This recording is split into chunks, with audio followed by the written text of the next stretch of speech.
Would you like a DTNS hat, a hoodie, a mask, a mouse pad, more? We have all that and a lot more at the DTNS store.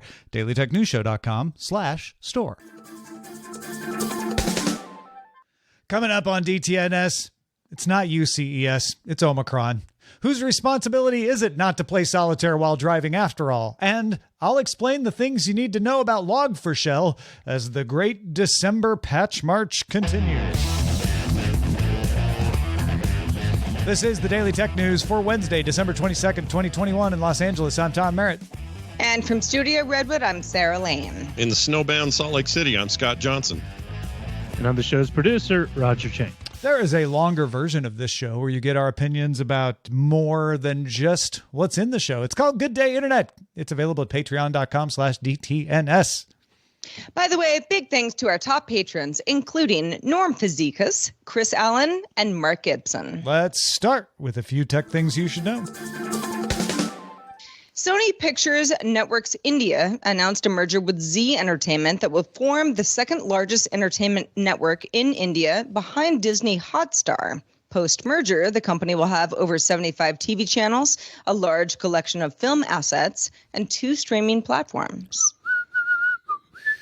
Browser maker Vivaldi announced a partnership with Polestar to bring the first browser to Android Automotive OS. The browser will come to the Polestar 2, include tabbed browsing, support for media streaming, an ad blocker, and sync with other Vivaldi browsers. Vivaldi plans to expand support to more cars eventually. According to Cloudflare's top domains ranking, TikTok.com was the most popular domain from September to December of 2021, up from the seventh spot last year and surpassing Google.com.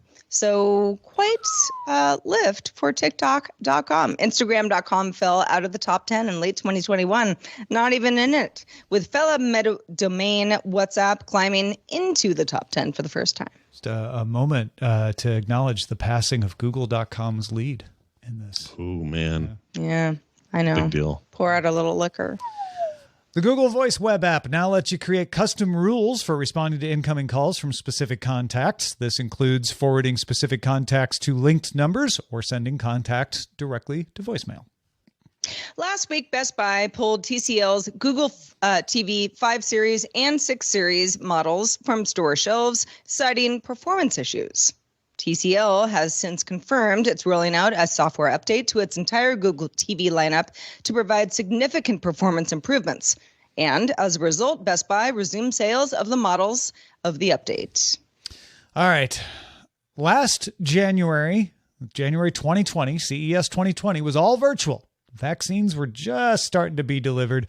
Treatments were in their earliest stages. This year's CES is a hybrid. Now, there are some virtual events for those who do not wish to attend in person, but in-person events in Las Vegas are scheduled as well. And it just got a little more virtual in the face of the spread of the Omicron variant. T-Mobile, Meta, Twitter, Pinterest, and iHeartRadio all announced this week they will not attend CES in person, or at least in large part. T-Mobile CEO Mike Sievert, in fact, will no longer offer his keynote in person or virtually. Although T-Mobile still intends to be part of CES as a sponsor, they are pulling out of the in-person stuff, and I guess they couldn't put it together to do the virtual keynote.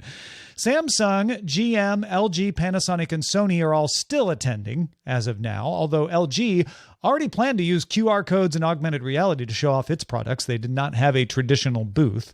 Bloomberg sources say Amazon will not send people, though AMD, Qualcomm, OnePlus, and HTC all still plan to attend, according to Bloomberg. Samsung and Google have both said officially they are monitoring local conditions, which gives them both a chance to pull out at any time if they decide. The CTA issued a statement Wednesday saying, at this point, we're very much focused on having this show and doing it safely and putting the right protocols in place to ensure that people feel comfortable with it. CES requires attendees to have 2 vaccination shots and recommends testing for COVID before departure and within 24 hours of attending a venue in Las Vegas. CES starts with press previews on January 3rd and officially opens on January 5th. I mean, it's easy to see this and go, man, just right when we were about to get it better, it went weird again. And that's kind of where we're at. But, you know, if I remember back here in 2020 CES, that year it didn't seem surprising that a lot of, restrictions are put in place. Things became virtual. Like it just felt like, well, that's the year of 2020 and maybe 2021 because we're talking about January. But I think everybody thought in their heart of hearts that maybe a whole year from now we'll have just a better time. This will work better. We're not going to have to face some whole new outbreak or whatever. And it really, really bums me out, given the rapidity of this most recent threat and how quickly people are having to react. Reading this makes me just a little more sad than I would be usually. Yeah, I mean, I think last year was a wash. A lot of us felt that way, as disappointed as we were. But this year felt like, okay, well, there's all sorts of ways that everybody can be safe and make sure that, if they're going to be, in a place somewhere with a lot of other people, for the love of technology, then we're in a good spot. And so I wonder how much these companies saying, you know what, we don't feel comfortable and we're going to pull out is going to be any sort of, an effect to other companies who haven't yet made some sort of, a line in the sand about it. Yeah, we're getting close enough to the holiday break that I feel like this is the crest of that wave, right? Like you saw on Tuesday, basically the end of the avalanche. There had been a few announcements earlier in the week, and then T-Mobile came out, and then the Bloomberg report about Amazon, and so I think this became sort of the line in the sand. I think was Wednesday. That's my guess. Anyway, maybe proved wrong. Maybe first of the year we'll get a couple more at the last minute pull out, but you kind of have to change your plans now in order to really, be able to like get refunds and cancel contracts. But you also have these big companies, Meta, Twitter, Pinterest, saying it's not worth it. And so what is that going to do to a company who's like, well, we're already sending everybody there and let's still do it anyway, then deal with the repercussions? Well, that's what I'm saying. I'm saying that has happened. And now we've seen who's going to go like, yeah, no, we probably shouldn't do that either. And who's saying, I think this can be done safely. Omicron appears to be mild. And even so, you have to be vaccinated. We feel confident and taking stock with their employees. I don't think you're going to see a lot of employees change their minds. So then or companies change their minds. So then the question becomes, are they making a mistake? And to me, I'm hoping, I don't know, none of us know, but I'm hoping that it ends up not being a mistake, that this ends up being the protocols are good. The attendance is low enough that you don't have spread. Maybe even Omicron turns out not to be as lethal and deadly as it was feared. Some of the early research seems to indicate that. So, fingers crossed that this ends up not being a problem. On the practical side of it, I don't think it changes anything. We're going to get all the announcements and we're going to be covering it. And, right now we're sending a couple people there. We may change our minds on that ourselves. We've got a little more flexibility than a large company does, but yeah, I don't think it'll change what news comes out of CES, really. Well, if you're looking for cool display news, I have some right now, so you don't have to wait for CES, although I'm sure this might get shown off. Or was LG one of the ones that pulled out? Now I'm losing track of who's who. Anyway, LG announced the 27-inch DualUp monitor. You guys are going to love this, with a unique 16:18 aspect ratio. That sounds weird because it kind of is. It looks like two 16:9 monitors stacked vertically. Okay, so imagine you putting those in that formation, except this is one full display. It offers 2560x2880 resolution, 300 nits of brightness, and supports USB-C power. Delivery to devices of up to 86 watts, so that's pretty cool in a daisy chain scenario. LG says the DualUp will give you the same screen real estate as two 21.5-inch displays and has a vertical split view function that lets users see more in one glance. That's a direct quote. And it attaches to LG's included Ergo stand, which can clamp to some desks and tables as a space saver. Usually that's something you have to get extra, so that's kind of nice. LG claims the display also helps, quote, reduce side-to-side head movements, the main cause of neck pain. I can relate to this. It also has two HDMI ports, one upstream USB-C port for your computer, of course, and two downstream USB-C ports but they aren't Thunderbolt ports. It's an important thing to note. No word on any pricing or availability, but I can tell you somebody's always in the market for cool ways to handle more production with screens and the like. This seems pretty neat. I like it. Yeah, we were just talking about this. The DTNS crew was talking about how we all look at our Skype window when we're doing the show, for example, and also handling Discord and our Twitter feeds and all the other things that you might want to have open. I have one very large monitor. It's a 28-inch. It's big. But what's great about the LG monitor is you look at it and you kind of go, oh gosh, that's totally different. It's longer than it is wide. But then you think, well, okay, if I had a couple of those, now I'm really in business, because you basically have now given yourself 4 monitors. And in the event that you need to have something like is super wide, that's, maybe it's not for you. But otherwise, I think as far as like a creative situation is going, it's pretty cool. Yeah. It's rad. If I had my way, I would do this. This is just Scott's idea. No one has to adhere to my ideas, but I'd go ultra wide in front of me, and I'd do one of these to the left of me or to the right of me, and have that double stacked feature there, because so much of the time that's where a second monitor is anyway. It's a great place for staging everything and having stuff running that I don't need to mess with or have windows come in front of. Maybe I'm capturing screen, whatever. And in many ways, it's a scrolling thing, right? So the vertical nature of it makes more sense than having some other big monitor that you have to make space for. Mm-hmm. Yeah, it's so funny. This news broke shortly after my wife called me in. She's like, "What do you think of this?" And she had a 2-monitor setup, 2 27-inch monitors, I think, and she had taken one of them and made it vertical so that it's portrait mode. And she had her company email and her company Slack on that. And it was kind of the same idea, right? It's just narrower because it's a normal monitor. But as soon as I saw this, I'm like, oh, well, she could totally use this for that, to have that scrolling like you're talking about. Like your scrolling Slack, your scrolling email be compartmentalized, separate visually from whatever you're working on, whether it's editing or looking at videos or whatever else she's doing in there. So yeah, it's funny. I almost feel like LG's doing themselves a disservice in this view, because I know they're showing a video editor, and I get it, but I think most people look at it and they're like, well, is that 2 monitors? Because it's like the big video at the top and the editing controls at the bottom. What you may not realize is that editing control at the bottom isn't a full monitor. It's bigger than a full monitor size, right? And the video is taking up the top of it. So yeah, I think this is... I think we're going to get more and more of this as displays are somewhat commoditized, and USB-C has made it easier to daisy chain them, and Thunderbolt too, although this isn't Thunderbolt.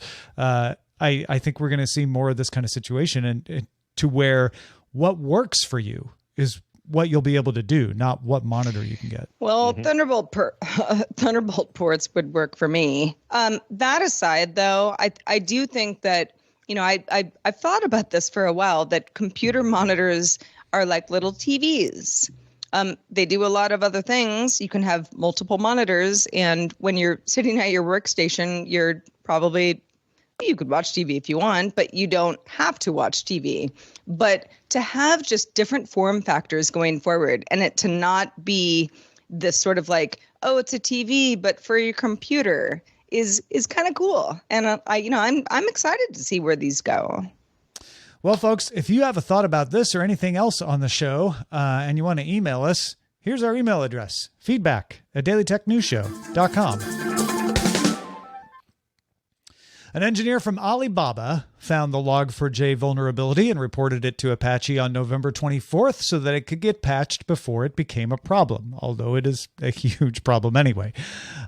In response to that early identification, China's Ministry of Industry and Information Technology has suspended its security partnership with Alibaba for 6 months, because China passed a law in September requiring companies to report vulnerabilities immediately to the product makers, which happened and then to a Chinese information sharing platform within 2 days, which did not happen. I think this may be getting misreported in some places as China punishing somebody for not telling them. It was for not following the rules. They're supposed to make this vulnerability available on this sharing platform. Now, I don't know why they didn't. Maybe they felt 2 days was too fast and this vulnerability was so bad they wanted to give it more time. But that's what happened. They didn't follow this rule about a 2-day sharing. Anyway, Log4j vulnerability, which is called Log4Shell, is still making headlines, and it is still getting patched. And I thought we could use a look at some of the common questions and misconceptions about it. If you're seeing the headlines and you're like, what is this again? One of the biggest issues about Log4j is that it is everywhere. It's not unusual that something like this would get reused so much, but everybody needs logging, and this is a really good piece of code for logging. Developers don't write every piece of code from scratch. They frequently reuse blocks of code that have been shown to be fit for purpose. Log4j is a really big example of that. Need to log something?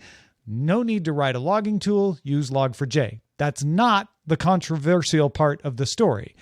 Log4j is a really common component in software packages. It isn't in one place. That's one thing to remember. When you're like, what's taking them so long to patch this? It's everywhere. Sometimes a Java package doesn't even list Log4j as its dependency because it's one of the dependencies in the package of a dependency. So the Java package may say, here's the dependencies, and Log4j isn't on there because one of those dependencies has Log4j, and you don't go down. So you have to know it's there to patch it, and you might not know unless you dig in and look. 80% of packages have Log4j more than one dependency deep. Log4j is in fact present in more than 35,863 Java packages on the Maven Central repository, where Java packages are collected and made available to devs. Those 35,000 packages are spread across millions of pieces of software. Not all of those packages are updated yet either. So you have to get the package updated in order to update the software that uses the package. It's certainly fun to embarrass big companies by naming them as vulnerable to Log4Shell, but the fact is it would save a lot of time to just list the servers out there that aren't. All servers log. And I would venture to say almost all servers use Log4j to do it. Certainly a large number of them. For example, Google has 500 engineers going through the company's code looking for all instances and figuring out how to patch them. That's one thing. It's everywhere. The other is it's easy to exploit. Log4j looks at requests sent to a server and interprets them so it knows how to make a log entry. Let's say a Minecraft user is entering a command. It might be useful later to know what the real name of that user is. So why not have the log add that so you don't have to do a separate look at when you're troubleshooting? To do that, you could very easily have Log4j take a quick look at your server's directory. Maybe it's LDAP. Look up the username, pull in the associated real name, and put it in the log. That's not a privacy violation. This is all info already on the server. You're just arranging it to make it more useful later. Log4j allows any lookup, or allowed any lookup, to be parsed. That's where things went wrong. I don't guess it was designed that way, just that nobody thought about it being used that way, so they didn't put in a safeguard that limited the lookup. However, somebody finally did think of that, and once it was found out, if a user input being logged included a lookup to a malicious server, Log4j just resolved that like any other lookup. It's like, oh, you want me to look there? Great, that's where I'll look. Resolving that could then mean a malicious server didn't send a name associated with the username, but sent some Java code that was executed to install malware, a typical remote code execution attack. And from there, you do ransomware, reverse shells, botnets, etc. So what do you do? The answer is buy your sysadmin or developer a coffee or a beer or 7 and thank them profusely, because this has to be done at the server end. And on your end, patch. Keep an eye out for patches and look for the patch that's coming to whatever device you use. So not a ton to add here, except, and you went pretty deep into it, but this idea of it being one of the worst ones, you see quotes about this is the worst vulnerability we've had in 2 decades or whatever. It really does come down to the very little effort for a lot of damage, a lot of potential damage. So let's hope everybody gets patched and we're past this as soon as possible. And yes, somebody, sysadmins in our chat room, already correcting me on things. I know I oversimplified stuff. I know there's a lot of servers that aren't Java out there, but I hope the point is taken. Like it being widespread doesn't mean somebody dropped the ball. It just means, man, somebody figured out a vulnerability that nobody thought of ahead of time. Well, moving into car technology, Tesla's cars have a big old touchscreen in the center console that lets you access cabin controls, AC, put up maps for navigation, and select and play music. A lot of other cars have adopted the same idea, but Tesla was the first and arguably still has the biggest panel. About a year ago, the system added passenger play with Solitaire and Skyforce Reloaded as options.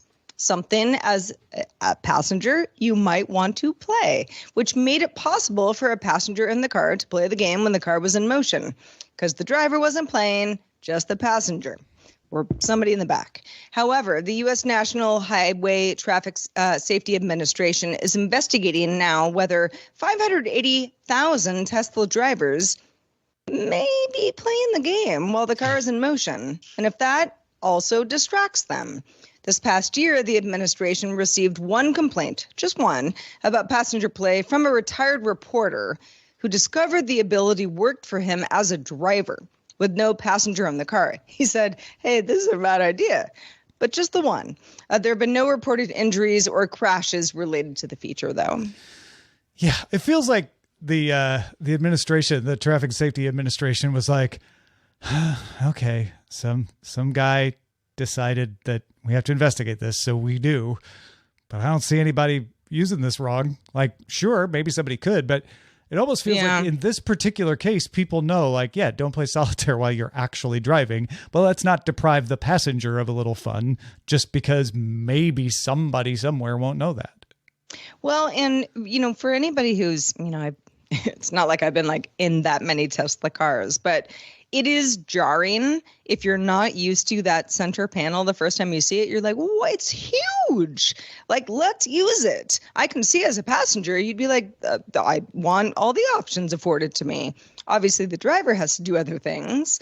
But yeah, it's not weird that you would have more and more, like fun options like games for passengers. But yeah, it nobody should be playing games while they're driving. But again, it doesn't sound like that's what's going on here. No, now we had a big discussion about this on Core, the video game podcast I do, and me and my hosts were trying to get our heads around what you'd actually want in a car. And it always came down to, well, passenger, bored, and you're driving, so passenger, give them something to do. People in the back, give them something to do. These are all obvious answers, and it already sort of exists in, slapdash ways like, video players hanging on the back of seats for your kids or some built-in options for other cars. In this particular case, you're talking about such a technological platform for which you can build on. The entire car is based around the idea that we're rethinking how all of this works. So why not that kind of, or those kinds of entertainment? And until the cars are like 99.99%, 100 proficient self-drivers when you're on a long haul drive to California, then we should probably talk about it, because now that driver's going to be bored. I foresee a day when we were truly letting the car do all the heavy lifting, and we're not having to keep our hands on the wheel. When that day comes, got to give that guy something to do, and I'm fine with that. I just don't think it's now. Yeah, I think there's two issues here. One is, it's Tesla, so immediate headline and controversy. And two, that center panel is huge and in the middle. So I guess there is a fair question of, if I, the passenger, am playing Skyforce Reloaded, does that distract the driver, right? Not because they're trying to play a game irresponsibly, but because it's right there, right? Doesn't seem like that has been a complaint yet. It's only theoretical, but, I guess maybe worthwhile to investigate. Well, if you hang out in VR like I do, and you think, I just wish my favorite celebrity also was hanging out in VR. Well, if you use the app Supernatural, you might be in luck, because Supernatural is partnering with comedian Tiffany Haddish, also an actress. You probably know her. She's very funny. To release a new workout series on the platform as part of its upcoming This Year Be You campaign, which will add 4 workouts for users featuring Haddish in 2022. It's worth noting that Within, and that's the parent company of Supernatural, is in an ongoing FTC probe, which is looking into Meta's plan to acquire Within. Now, that is sort of beside the point here. But, it could make things a little bit messy in 2022. But I will say, as somebody who, I'm a Supernatural fan, you all know, I can't stop talking about it.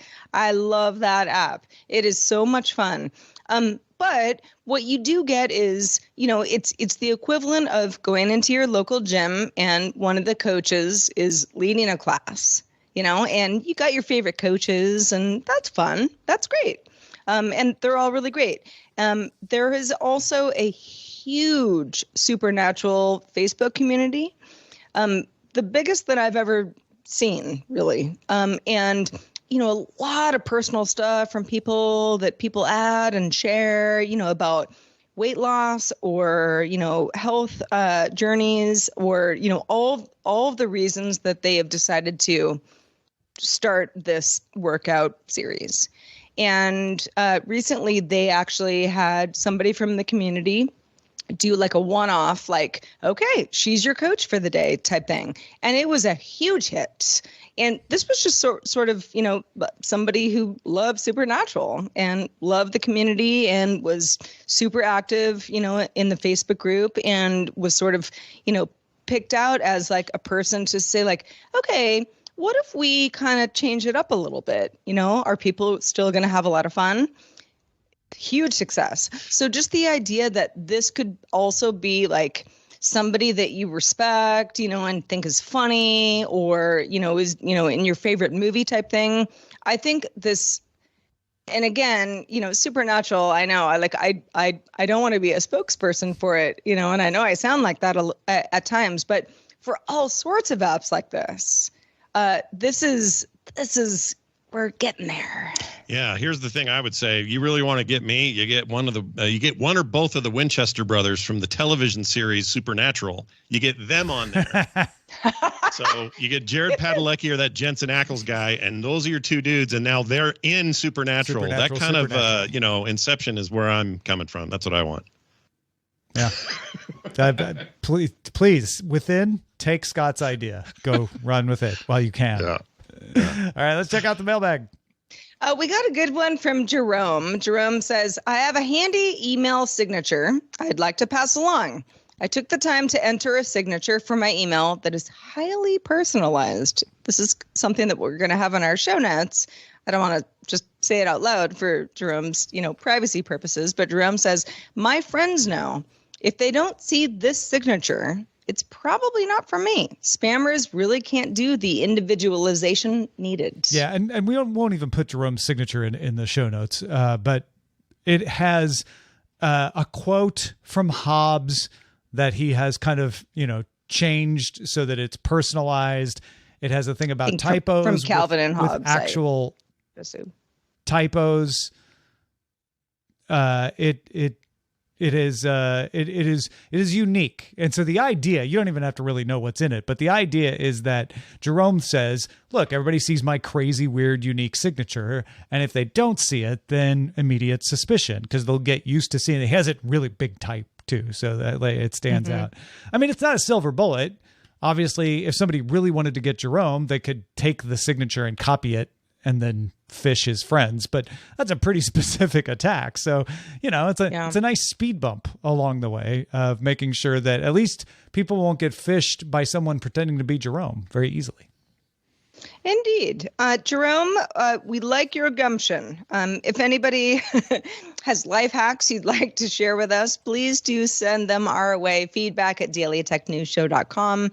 We also have some brand new bosses. We'd like to thank them right now. Paul Schmidt, Dave Gallo, Thomas Raphael, all started backing us on Patreon. So thank you, Paul.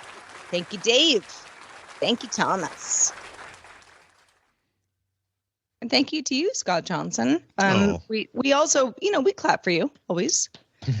Yeah. No, look, I'm used to my own laugh track, my own clapping, all that stuff follows me everywhere I go. Not true. Well, thanks for having me on. I always like to be on. And if you're this Christmas going, man, you know what I'd really like for Christmas? I'd like a new podcast in 2022 that focuses entirely on nothing but retro gaming. Oh, boy, am I excited to tell you then. Your wishes come true. It's a Christmas miracle starting in January of 2022, specifically the 3rd. I'm launching a new show with my cohort Brian Dunaway called Retro Play, or Play Retro, rather. We had to go the other way because someone else had the other one. Play Retro, which you can find over at frogpants.com/Play Retro. Nothing's up yet, but the beginnings of all of it is there. We're all set to launch. And if you like retro video games, arcade stuff, NES, Super NES, all that old stuff, we're really excited about this. So go check that out. Everything else can be found at frogpants.com, including my Twitter account, which is at Scott Johnson. Well, we always love to have you on the show. Speaking of our show, we only have one more live show this year, and that is tomorrow. Catch us then at 4:30 p.m. Eastern, 21:30 UTC. You can find out more at dailytechnewsshow.com/live. We'll be back tomorrow with OG DTNS producer Jenny Josephson, and possibly more friends may pop up as well. Don't miss it. Talk to you then. This show is part of the Frog Pants Network. Get more at frogpants.com. Diamond Club hopes you have enjoyed this program.